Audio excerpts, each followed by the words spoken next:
Thursday night football. Tom Brady and the Buccaneers looking to keep it rolling.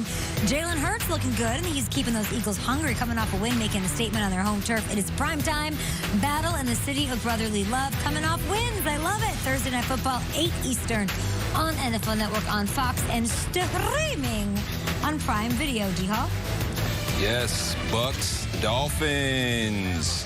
Tom Brady, 0 TDs last week versus the Patriots. That's going to change in this game, though. Second quarter game tied up 10 all. Buccaneers on the 3rd and 2 from their own 38. Tom finds AB on the short pass that he takes 62 yards for the touchdown. Bucks take the 17-10 lead. That's the longest touchdown for both Brady and Brown.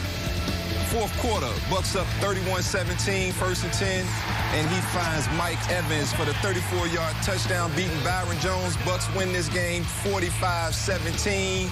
Tom Brady finished 30 for 41, 411 yards, 5 TDs, first time in his career, 400-plus yards and 5 TDs. Cardinals taking on the 49ers. Jimmy G would be out this one. We might see him next week. We'll see. Either way, it was Trey Lance's first career start, and Kyle Shanahan was like, let's go for it. They went for it on 4 different 4th down conversions. They made one of them, 5th one. This one they did not. That's Trey Lance's mother. She's distraught. Kyle gave him the ball, though, a lot of times on 4th and short. They just could not get those first downs.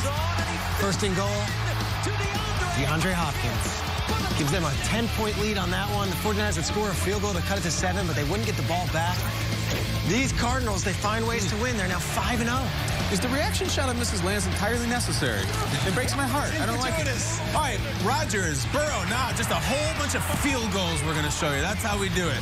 That one, actually not field goals, misses. Even though Evan McPherson thought that he made it, has the swaggy Pete thing where he's like, wait, it wasn't in? No, dude, like it hit the flag. It was not in. Look at this, splash. You've seen enough doinks. This is more like, I don't know what the word is. It's kind of a swish for hitting the flag, but Mason Crosby has missed 3 straight, and then finally, he makes it and ends a very bizarre but really entertaining game. Gets hugs. There's number 12. They're both 37 years old. Burrow is significantly younger, but they had a long conversation afterwards.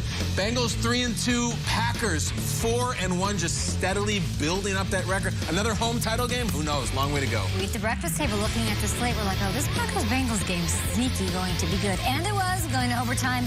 But now it's time to welcome in Nate Burleson. It wouldn't be a Monday at Good Morning Football without a little Nate, so we welcome back our favorite triple threat CBS Mornings co-host, contributor to the NFL Today, as well as NFL Network. He believes in the Bigfoot, and he somehow makes time for date night, which I don't quite understand how he has the time management skills for all of that. But it is the one, the only, Nathaniel Eugene Burleson. What's up, Nate? What up, Nate? What up? Hey, what's up? Happy wife, happy life. You got to make time for date night, date days, you know. Got to do my thing. And you always do, Nate. You're always doing your thing. Let's talk espresso shot moments. I imagine you must be drinking a lot of that after 15 hours of football yesterday and having to wake up so early this morning. What was the moment that really got you going? I'm glad we're coming off of that highlight. The Green Bay Packers game was absolutely crazy. I don't know what it was about field goals and extra points, but some of these guys need to go to their local dojo and learn how to kick it. You see what I did there? But I'm going to go with Mason Crosby, though, because he missed those field goals, and then finally he put it through to win the game.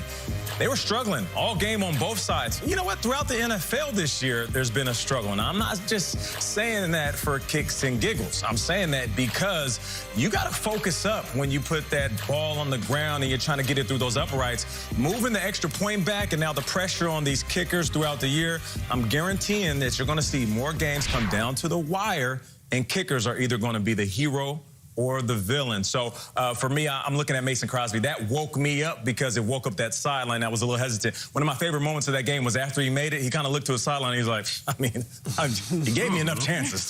This one went in. Eventually he made it. Nate, Kay mentioned it. We started off the morning with a 9:30 a.m. game. It went all the way till 1 a.m. last night. It might have been the longest day we've ever had of football. So there's all these games, all this action. We love giving our game balls on Monday morning. So who gets your game ball from the longest day of NFL football that I think has ever occurred? It was a long day, and Tom Brady has had a long career, and he's getting better and better. I know we joke, oh, he's aging like fine wine. Say whatever you want about Tom Brady. This isn't normal. At 44 years old, he's not supposed to be doing this. All right, so here's what I learned yesterday. Tom Brady has thrown 5 TDs in a football game 9 times.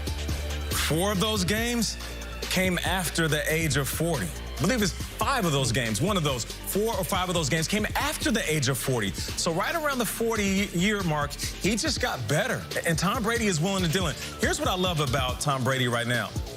It's not like he's throwing these lollipop balls or his arm is going out or even he's scared to escape the pocket. Tom Brady is throwing perfect fade balls, even putting some zip on it when he needs to. He even added in 13 yards of rushing just to show you that he can still use those baby giraffe legs as he wobbled towards the sideline. But Tom Brady at this age, putting up 5 TDs and making it look easy in a game where you have guys like Giovanni Bernard and Antonio Brown balling out. This wasn't even a huge day by Chris Godwin. They don't even have Gronkowski out there, and they have a host of tight ends they're not really using. I just feel like last season, the Buccaneers found the rhythm a little later in the year.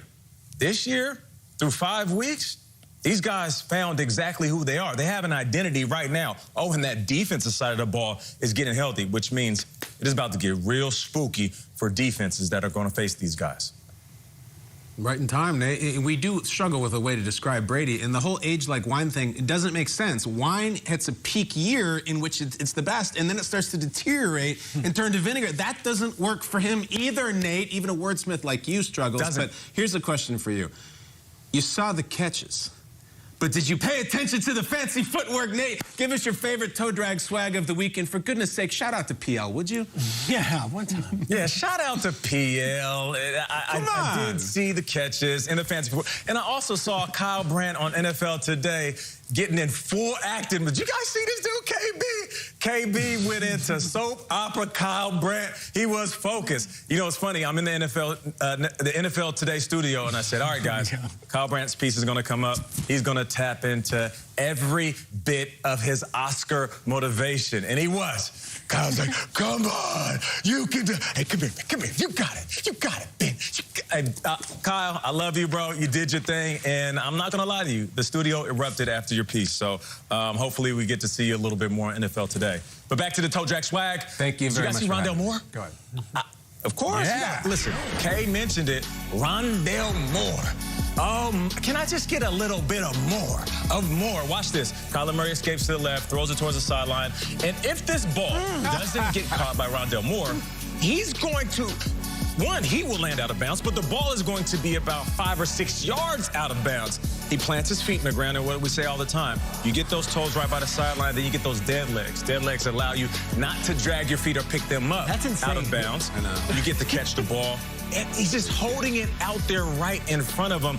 We are seeing some of these young wide receivers establish themselves as some of the best in the business, and I love the fact that these guys are cooking at the right time. DeAndre Hopkins, he's unstoppable. A.J. again is back. Somebody told you guys that this summer. Then you have Christian Kirk and Rondell Moore. Ooh-wee, the Arizona Cardinals look good. Well, Nate, we got to talk about Trayvon Diggs. He kept his interception streak alive against the Giants, bringing his total to 6 in just 5 games. How impressive is Diggs' streak right now, man? Man, it is crazy. I haven't seen anything like this since D. Hall had like 3 picks on us when we were playing against him. I said, man, put this dude at wide receiver. But listen, Trayvon Diggs is an absolute beast. You know what I like about this the most is last year, people were going after him because he was taking a few risks, trying to intercept balls, and he was getting beat. But that's what happens when you're a legit #1 cornerback. He backpedals like a DB. He attacks the ball like a wide receiver, and then he tries to score like a running back once he gets upfield. I mean, he is truly baiting some of these quarterbacks into these picks, but then other interceptions are just pure awareness. Like, so he has a combination. D-Hall, you know this. Certain guys luck up because they're around the ball and they have good hands. Other guys get picks because they study. So he has that unique balance of a guy that can do both. I mean, let's just call it what it is, man. His brother is Stephon Diggs. So imagine their training sessions in the offseason. You think that when the ball's in the air and he's going up against his brother he's been fighting with in the backyard, in the living room, his entire life, he's going to attack the ball like a DB? Nah, he turns into Stephon Diggs when the ball is in the air. So shout out to Trayvon Diggs, an absolute monster. And I tell you what, I know he's a few years away from a contract, but if he keeps this up, he is going to break the bank. Thank you so much. Nate Burleson, love seeing you. Get some rest. Great analysis as always, and we appreciate it. Love you, and we will talk to you Friday. Peace out. See you Friday. Sounds good, Burleson. Okay, I guess we're going to break. We had a handful of impressive performances yesterday. Which players from Week 5 are we giving our game balls to? Find out next. All of my money is new. All of my money is blue.